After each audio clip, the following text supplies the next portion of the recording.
Ang Duterte Youth Party List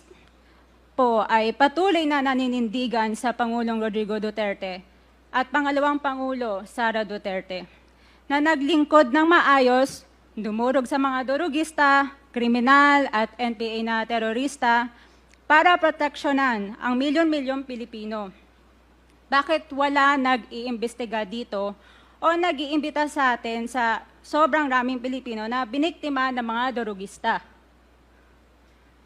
And lastly, sa mga kongresista na kaalyado ng mga NPA, mahiya naman tayo sa topic ng pagpatay dahil kayo mismo, hindi kayo nagsasalita sa pagpatay ng NPA sa mga pulis,